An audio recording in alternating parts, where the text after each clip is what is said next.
नमस्कार साथियों, मैं अर्पिता शर्मा आपकी इंग्लिश टीचर। और स्टूडेंट्स, हम पढ़ने वाले हैं आपकी बुक फर्स्ट फ्लाइट का 6 चैप्टर जिसका नाम है मिचबिल द ऑटर। आज इस पार्ट में स्टूडेंट्स हम इस चैप्टर से रिलेटेड कुछ इंट्रोडक्शन और बिफोर यू रीड वाला जो पार्ट है वो पढ़ने वाले हैं। इसी के अंदर आपको एक एक्टिविटी भी दी गई है, या फिर ये कह लीजिए एक सीख आपको दी गई है जिसका नाम एक्टिविटी रखा गया है। तो चलिए जल्दी से शुरू करते हैं। हम सबसे पहले पढ़ने वाले हैं इस पार्ट के अंदर इंट्रोडक्शन ऑफ द चैप्टर। ठीक है, चैप्टर का क्या करेंगे, इंट्रोडक्शन करेंगे कि चैप्टर के अंदर क्या है। जब हम एक्चुअल में चैप्टर को शुरू करेंगे उसमें क्या क्या होने वाला है, कहानी में क्या क्या होने वाला है, ये सब हम जानेंगे। ये कहानी आखिर है किसके बारे में, और जो हमारे ऑथर हैं वो आखिर हमें क्या क्या चीजें बता रहे हैं। आप समझते हैं स्टूडेंट्स के इस पार्ट को पढ़ने के बाद हम कौन कौन सी कॉम्पिटेंसी डेवलप कर लेंगे। तो हम जानने वाले हैं SPCA, यानी कि society for the prevention of cruelty to animals, यानी कि एनिमल्स के साथ स्टूडेंट्स जो क्रूरता होती है, जो उन पे क्या होते हैं, अत्याचार होते हैं, जिस बुरी तरीके से उनके साथ व्यवहार किया जाता है, उन सब को रोकने के लिए ये एक सोसाइटी है जिसने कुछ गाइडलाइंस, कुछ नियम निकाले हैं। वो नियम क्या है, यही सब हम इस पार्ट में पढ़ने वाले हैं। तो चलिए जल्दी से शुरू करते हैं और पढ़ते हैं बिफोर यू रीड वाला पार्ट। देखिए, आपकी स्टोरी के जो ऑथर है उनका नाम है Gavin Maxwell. Lives in a cottage in Camusfearna in the West Highlands in Scotland. आपके जो ऑथर हैं स्टूडेंट्स गेविन, वो कहाँ पर रहते हैं, एक कॉटेज, एक कुटिया में रहते हैं। कहाँ पर, कैमिसफेरना में, जो कि कहाँ पर है, स्कॉटलैंड के अंदर है। When his dog Johnny died, जब उनका जो डॉग था, जो पेट था, उनका कुत्ता था जिसका नाम जॉनी था, इसके आप अच्छे से ध्यान रखेंगे, उसकी डेथ हो जाती है, वो मर जाता है। Maxwell was too sad to think of keeping a dog again. तो जो हमारे ऑथर है स्टूडेंट्स, जो मैक्सवेल हैं, वो फिर से एक कुत्ते को रखने के बारे में सोचकर ही क्या है, बहुत ज्यादा दुखी हैं। अब देखिए, क्योंकि जो उनका पहला डॉग था उसके साथ क्या थे, उनके इमोशंस क्या हो गए होंगे स्टूडेंट्स, काफी ज्यादा जुड़ चुके होंगे, बहुत सारी उनकी क्या होंगी, मेमोरीज होंगी। तो जब आप एक पेट खो देते हो तो उसके बाद फिर से एक पेट को रखना बहुत ही ज्यादा मुश्किल होता है, और उनके लिए एक डॉग को रखना बहुत ज्यादा दुखद भरा होने वाला था। अगर वो ऐसा सोचते कि वो फिर से एक डॉग लाएंगे, जब वो इसके बारे में सोचते थे तभी उनको क्या होता था, बहुत ज्यादा दुख हो जाता था। But life without a pet was lonely. लेकिन अब दूसरा सवाल क्या था उनके मन में, कि जीवन एक पेट के बिना क्या है, बहुत ही अकेला है। यानी कि उनका जीवन एक पेट के बिना, क्योंकि बहुत टाइम से वो एक पेट के साथ रह रहे थे, और डॉग्स तो, कुत्ते तो आप जानते हैं कितने ज्यादा फ्रेंडली होते हैं, है ना, कितनी मस्ती करते हैं, घर में होते हैं तो माहौल कितना अच्छा हो जाता है। तो उनके पास इतने टाइम से स्टूडेंट्स एक पेट था, और अब वो पेट क्या है, चला गया है। तो एक तरफ तो एक पेट को फिर से लाना, उसके साथ फिर से इतनी सारी मेमोरीज बनाना, इतनी सारी यादें बनाना, उसके साथ फिर इतना सारा समय बिताना, और फिर एक तरफ दिमाग में ये चलना कि एक ना एक दिन हम इस पेट को खो देंगे। ये फीलिंग कितनी अजीब होती है, कितनी बुरी होती है, कितनी दुख भरी होती है। तो ऐसे ही उनके मन में भी एक डॉग को फिर से रख देना, है ना, एक डॉग को फिर से पालना, ये क्या था, इनको बहुत ज्यादा दुख दे रहा था। लेकिन साथ ही साथ में जीवन एक पेट के बिना क्या था, उनके लिए बहुत ही ज्यादा अकेला था। But life without a pet was lonely, read what happened then. अब हम पढ़ेंगे इस चैप्टर के अंदर, इस पार्ट के अंदर, कि उन्होंने फिर आगे क्या होता है, उन्होंने क्या डिसीजन लिया, क्या उन्होंने किया अपने इस अकेलेपन को दूर हटाने के लिए। इन मैक्सवेल्स ओन वर्ड्स, किनके शब्दों में, मैक्सवेल के खुद के शब्दों में ही हम पढ़ने वाले हैं कि उनका जो एक्सपीरियंस था एक पेट को पालने का, और जब उनका जो डॉग था उसकी डेथ हो गई, तो उसके बाद उन्होंने क्या किया, क्या उनके एक्सपीरियंस थे, ये सब हम पढ़ने वाले हैं। पर उसके बाद स्टूडेंट्स, यानी कि इस पार्ट के बाद हमें क्या दी गई है, एक छोटी सी एक्टिविटी दी गई है, या फिर ये कह लीजिए हमें कुछ इंफॉर्मेशन दी गई है जिसका नाम एक्टिविटी रखा गया है। कुछ हमें सिखाया जा रहा है, कुछ हमें बताया जा रहा है। वो क्या है, देखिए, डू यू हैव अ पेट? क्या आपके पास कोई पेट है? If you do, you perhaps know that a pet is a serious responsibility. और अगर स्टूडेंट आप में से किसी के पास भी कोई पेट है, कोई पालतू जानवर है, तो आप जानते होंगे कि एक पेट को रखना एक कितनी बड़ी जिम्मेदारी होती है। क्या होती है? एक बहुत ही गंभीर जिम्मेदारी है। Read in the box below what the SPCA, the Society for the Prevention of Cruelty to Animals, has to say about how to take care for a pet. नीचे आपको अगली जब स्लाइड पे हम जाएंगे वहां पर हम पढ़ने वाले हैं स्टूडेंट कि जो हमारी एसपीसी है, क्या है हमारी एसपीसीए जो है, उन्होंने कुछ गाइडलाइंस, कुछ नियम दिए हैं कि आप किस तरीके से अपने पेट को क्या कर सकते हैं, उसका ध्यान रख सकते हैं, उसकी टेक केयर कर सकते हैं। उन्होंने कुछ बातें हमें बताई है कि किस तरीके से आप अपने पेट का ध्यान रख सकते हैं। तो चलिए जल्दी से शुरू करते हैं, पढ़ते हैं। Owning a pet is a lifetime commitment up to 10 years or more if you own a dog or a cat. कहा जा रहा है कि एक पेट को रखना क्या है, एक लाइफ टाइम का एक दायित्व हो जाता है। क्या हो जाता है? आपके लिए जीवन भर का एक दायित्व हो जाता है। और अगर जीवन भर का भी नहीं तो अगर आप एक कुत्ता या बिल्ली रखते हैं तो कम से कम 10 साल या फिर उससे ज्यादा, जब तक कि एक कैट और एक डॉग का लाइफ स्पैन होता है स्टूडेंट्स, यानी कि जितना वो जीते हैं 10 से 12 साल 14 साल इतना वो जीते हैं, तो इतने समय के लिए ये आपके ऊपर क्या है, एक बहुत बड़ा दायित्व है, इन्वॉल्विंग कंसिडरेबल रिस्पॉन्सिबिलिटी। और इसके साथ ही यानी कि दायित्व के साथ ही क्या आता है, एक विचारणीय हमारे पास रिस्पॉन्सिबिलिटी भी आती है। यानी कि जब भी आप एक पेट रखने की सोचते हैं या आपने उस कभी रखा है, तो एक पेट को रखना आप जानते हैं कि कितना बड़ी रिस्पॉन्सिबिलिटी है, कितना बड़ा दायित्व है, कितना विचारणीय आपके ऊपर क्या है, एक जिम्मेदारी है।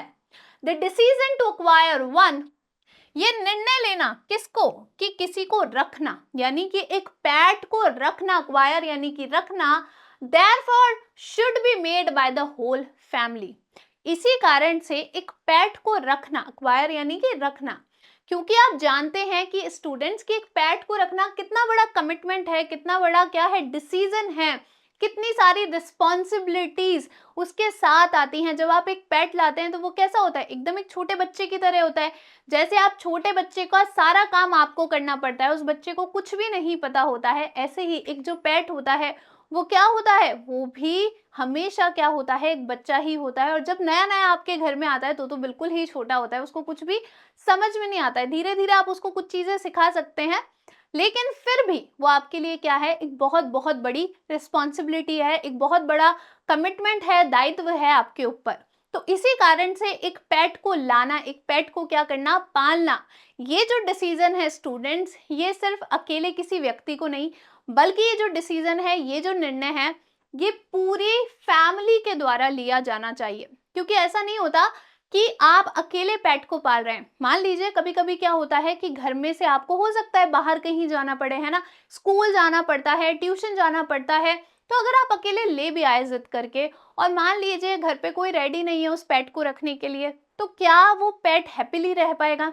क्या कोई उसकी टेक केयर कर पाएगा? शायद नहीं।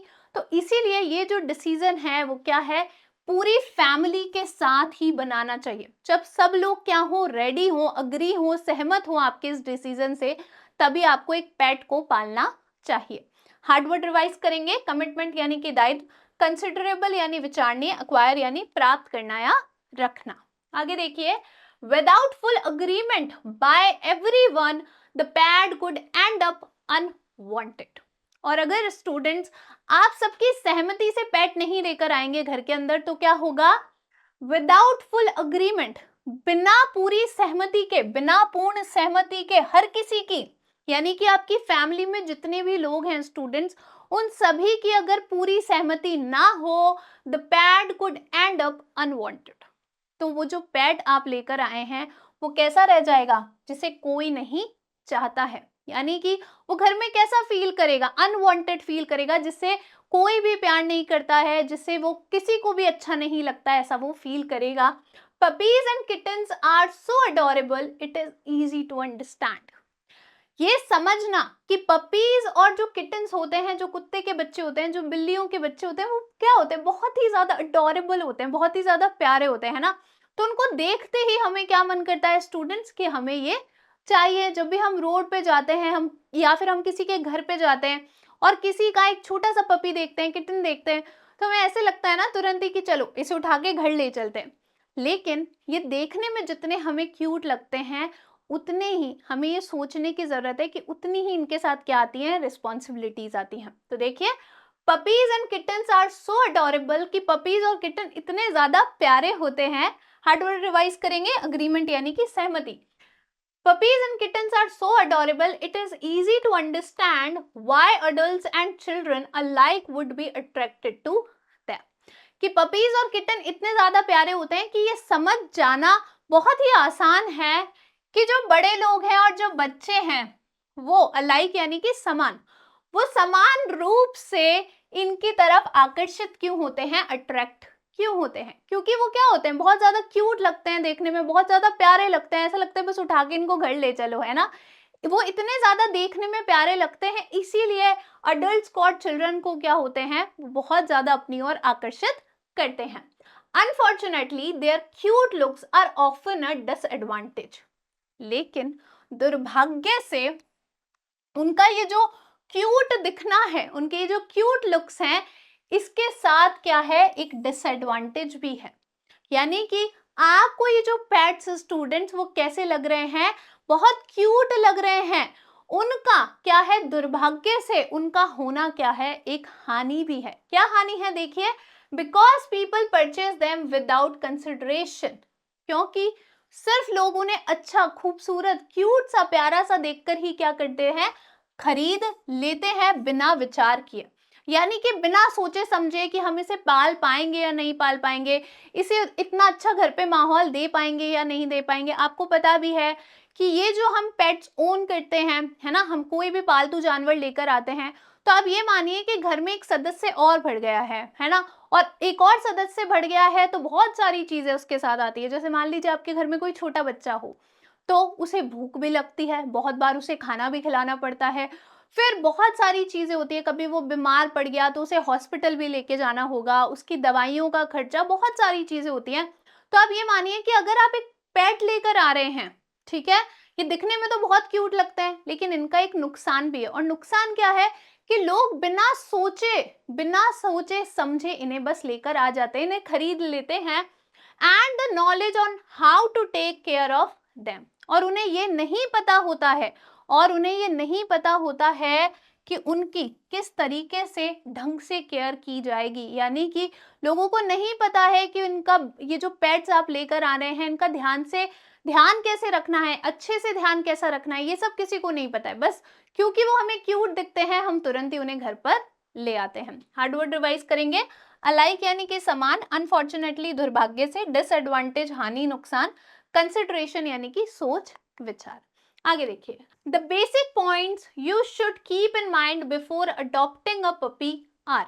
अब यहाँ पर आपको एक पपी का उदाहरण देकर बताया जा रहा है कि अगर आप कभी, आपके मन में ये ख्याल आता है कि आपको एक पेट चाहिए, और पेट क्या चाहिए, पपी चाहिए, तो क्या साधारण सी, बेसिक सी ऐसी चीजें हैं जो आपको ध्यान में रखनी होगी कि अगर आप पपी लेकर आ रहे हैं स्टूडेंट्स, तो आपको कौन कौन सी चीजों का सामना करना पड़ेगा, क्या क्या चीजों का आपको ध्यान रखना पड़ेगा, ये कुछ चीजें इसमें बताई गई हैं। तो देखिए, फर्स्ट पॉइंट क्या है, an annual dog licence in accordance with government regulations.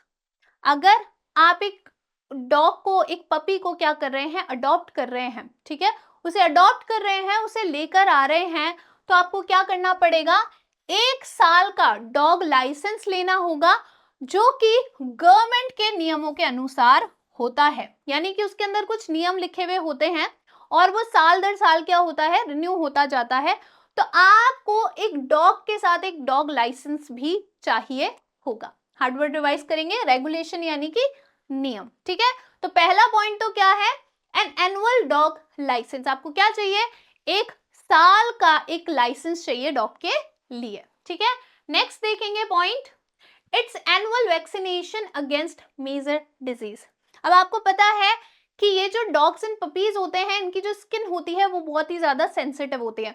जैसे अगर इन्हें आप बहुत ज्यादा ठंडी जगह पे रख दो, जो कि ब्रीड जो होती है ना, अलग अलग प्रजाति वगैरह होती है इनकी, डॉग्स की, पपीज की, ठीक है, तो अगर आप इनको इनके जो टेम्परेचर है, बॉडी टेम्परेचर है, उससे बहुत ज्यादा ज्यादा टेम्परेचर में या बहुत कम टेम्परेचर में रख दोगे, या किसी ऐसी जगह पे रख दो जो इनकी बॉडी के लायक नहीं है ना, इनके शरीर के लायक नहीं है, तो क्या होगा, ये बहुत जल्दी बीमार पड़ जाते हैं। तो इसीलिए इनकी जो स्किन होती है वो बहुत ज्यादा सेंसिटिव होती है स्टूडेंट्स, और ये बीमार भी बहुत ज्यादा पड़ते हैं। तो ठीक है, तो दूसरी बात आपको क्या ध्यान रखनी है, it's annual vaccination against major disease, कि जो खतरनाक बीमारियां होती है उसका साल का आपको क्या कराना पड़ेगा, वैक्सीनेशन कराना पड़ेगा, टीकाकरण कराना पड़ेगा। जैसे बच्चे होते हैं, ह्यूमन बेबीज होते हैं, उनको पोलियो की दवाई लगती है, ठीक है, टीका लगता है पोलियो का, दवाई पिलाई जाती है, ठीक है, तो इसी तरीके से जो डॉग्स होते हैं उनको भी अलग अलग तरीके के टीके लगते हैं, उनका वैक्सीनेशन होता है, टीकाकरण होता है, और इसमें बहुत ज्यादा खर्चा आता है। तो आपको ये सारी जो चीजें हैं वो ध्यान रखनी पड़ेंगी कि पहला आपको डॉग लाइसेंस लेना है, दूसरा आपको उसका वैक्सीनेशन जो टीकाकरण है उसका ध्यान रखना होगा। टॉयलेट ट्रेनिंग आपको उसे क्या देनी होगी, टॉयलेट ट्रेनिंग देनी होगी, यानी कि उसे कहाँ पर जाके टॉयलेट करना है, किस तरीके से करना है। वरना अगर आप ये ट्रेनिंग नहीं दोगे तो फिर क्या होता है कि फिर जो डॉग होता है, पपी होता है, वो तो बेचारा है, उसको पता नहीं है कि कहाँ पर क्या करना है, आपने उसको सिखाया नहीं, तो कभी वो बेड पे कर देगा, कभी सोफे पे कर देगा, कभी जमीन पे कर देगा, कभी किचन में कर देगा, फिर हम गुस्सा करते हैं, है ना। पर आपको उसको क्या देनी पड़ेगी, टॉयलेट ट्रेनिंग देनी पड़ेगी, क्योंकि बच्चा तो धीरे धीरे सीख जाता है, ये अगर आप इनको नहीं सिखाओगे तो फिर ये नहीं सीखेंगे, ठीक है। तो आपको इनको क्या करना पड़ेगा स्टूडेंट्स, टॉयलेट ट्रेनिंग भी देनी पड़ेगी। हार्ड वर्ड रिवाइज करेंगे, वैक्सीनेशन यानी कि टीकाकरण, ठीक है। Next point, regular grooming and bathing. अब आपको क्या ध्यान रखना है पेट लाने से पहले, कि आपको उसकी टेक केयर कैसी करनी है, कि उसको रेगुलर ग्रूमिंग की भी जरूरत होती है स्टूडेंट। जैसे आप क्या करते हैं, आप स्कूल जाने से पहले अपने बाल बनाते हैं, नहाते हैं, कपड़े पहनते हैं, है ना, उसी तरीके से जो पपीज होते हैं, पेट्स होते हैं, या फिर ये कह लीजिए, उनको भी ग्रूमिंग की और बेदिंग की उतनी ही जरूरत होती है। तो आपको ये ध्यान रखना है कि टाइम टू टाइम उन्हें कब नहलाया जाएगा, और ग्रूमिंग उनके लिए बहुत ज्यादा जरूरी है कि उन्हें आप कैसे रखें, सफाई से रखें। अब देखिए बहुत सारे क्या होते हैं, जो डॉग्स होते हैं, मैंने आपको बोला ये क्या होते हैं, सेंसिटिव होते हैं थोड़े से, तो इनको जो डिजीज होती है वो भी बहुत जल्दी होती है। इनके स्किन में क्या होता है, इन्फेक्शन भी बहुत जल्दी जल्दी होने लगता है ना। जैसे कि मान लीजिए इनकी चमड़ी में आपने देखा हो तो कभी कभी क्या होता है, कुछ जुए जैसी जो इंसेक्ट्स होते हैं वो चिपक जाते हैं। तो अगर आप इनको सफाई से नहीं रखेंगे तो क्या होगा, ये बीमार जल्दी पड़ते जाएंगे। और बेदिंग का भी आपको ध्यान रखना है कि ऐसा नहीं जिस साबुन से आप नहाते हैं उसी साबुन से नहला दिया, हम ऐसा नहीं कर सकते।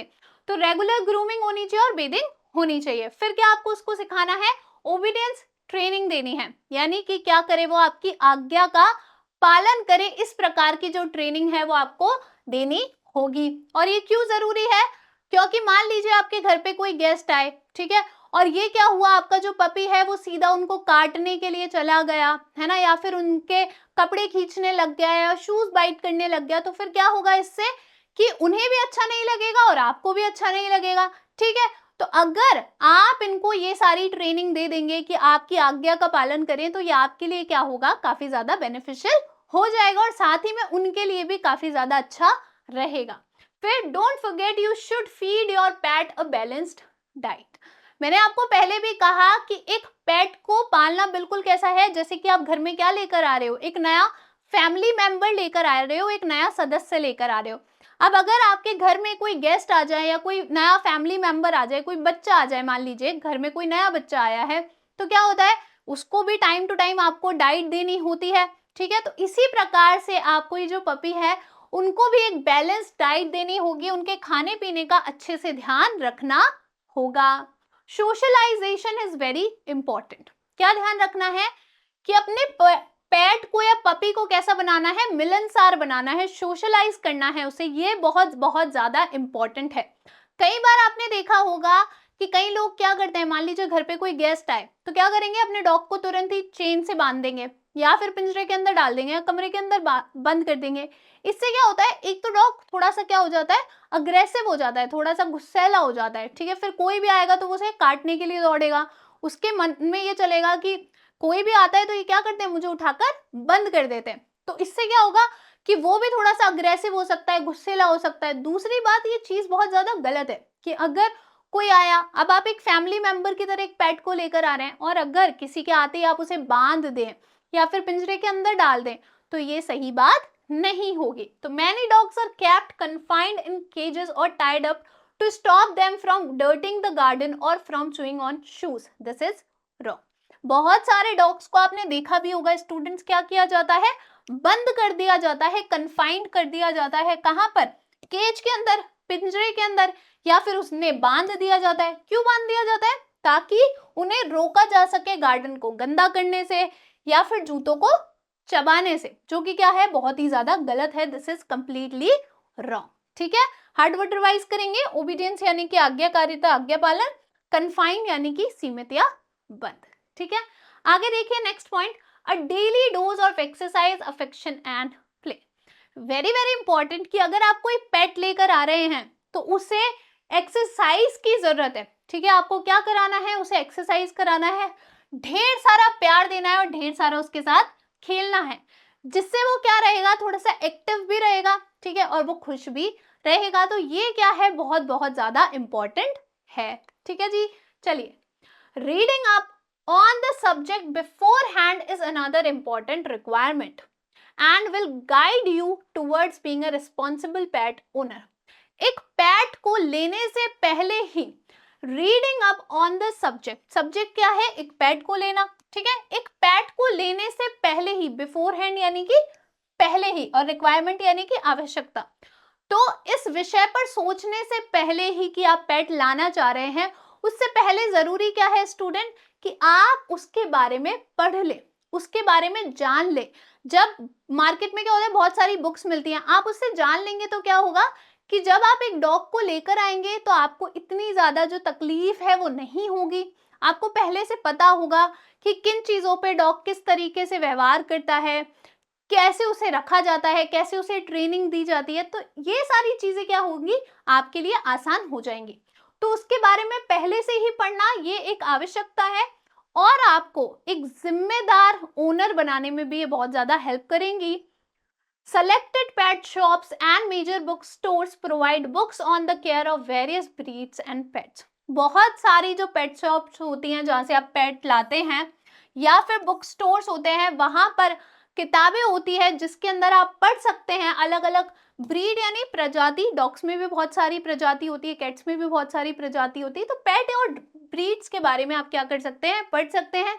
इस तरीके से मार्केट में बुक मिलती है, आप बुक लेकर आइए। अगर आप पेट लाना चाहते हैं तो पढ़िए कि अगर आप कोई भी पेट ला रहे हैं, आप किटन ला रहे हैं, आप पपी ला रहे हैं, आप कोई रैबिट ला रहे हैं, या आप कोई पैरट ला रहे हैं, तो इनको आखिर रखना कैसे है, ठीक है, कितने प्यार की इनको जरूरत होती है, किस प्रकार की डाइट की इनको आवश्यकता होती है, ये सब चीजें आपको पहले से ही पता होनी चाहिए।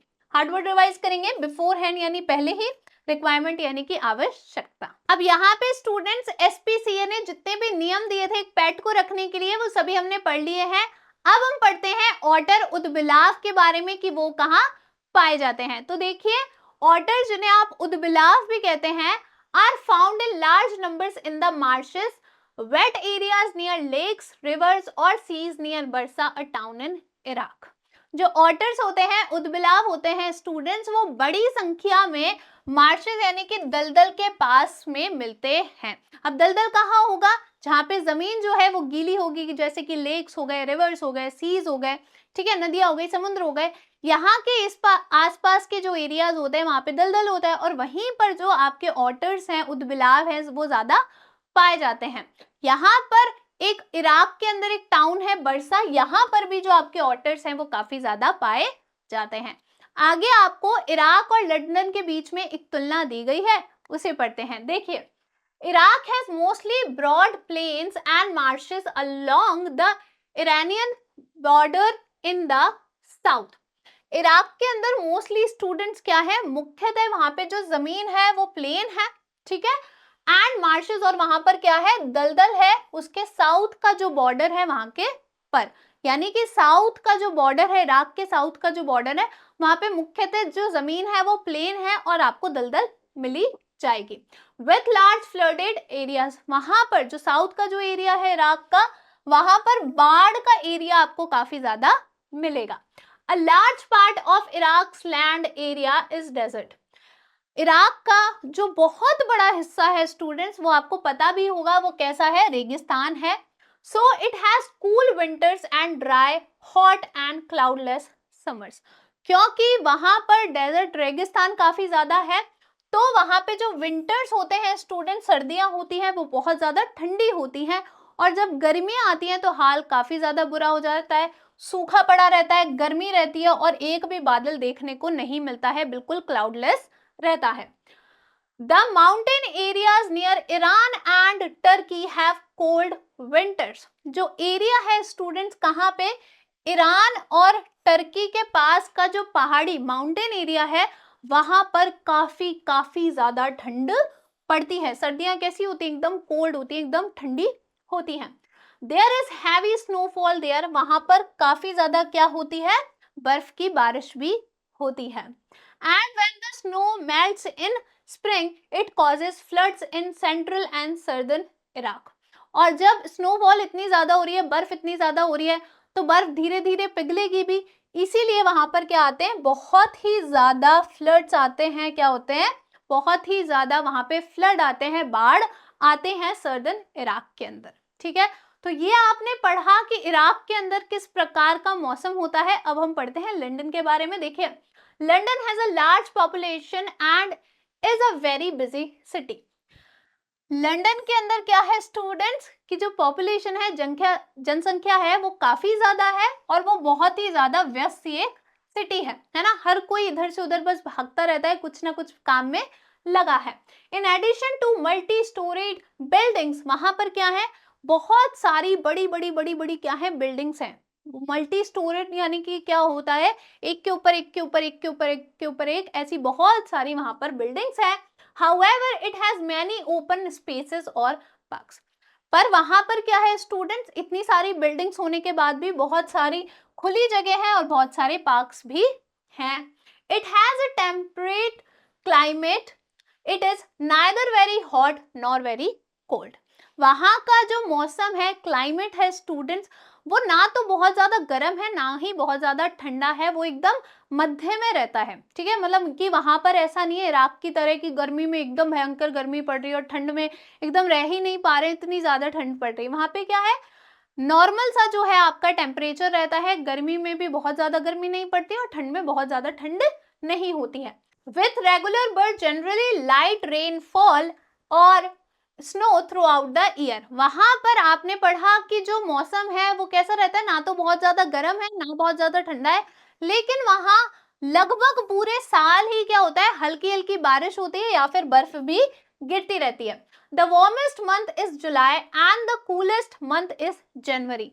वहां का जो सबसे गर्म महीना है स्टूडेंट्स वो जुलाई का है और जो सबसे ठंडा महीना है वो जनवरी का है। ठीक है, February is the driest month.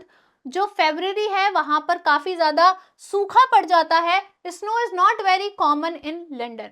Snow बहुत ज्यादा सामान्य नहीं है लंदन के अंदर, यानी कि इतनी ज्यादा बर्फ वहां पर नहीं गिरती है। तो ये तुलना थी दोनों देश के क्लाइमेट के बारे में, ठीक है, मौसम के बारे में कि कैसा वहां पे मौसम रहता है। आप जानते हैं स्टूडेंट्स किस पार्ट को पढ़ने के बाद आखिर आपने क्या सीखा है, तो हमने क्या सीखा है, responsibilities and requirements for a pet. हमने बहुत बहुत इंपॉर्टेंट चीज सीखी है और वो क्या सीखे हैं स्टूडेंट्स, कि क्या क्या जिम्मेदारियां और आवश्यकताएं होती हैं एक पेट के लिए। यानी कि अगर आप एक पेट लाना चाह रहे हैं तो कौन कौन सी जिम्मेदारियां हैं, कौन कौन सी आवश्यकता हैं जिनके बारे में आपको सोचना पड़ेगा, जो एक पेट लाने के बाद आपको पूरी करनी होगी। आई होप आपको पार्ट अच्छा लगा होगा और अच्छे से समझ में आया होगा। Thank you.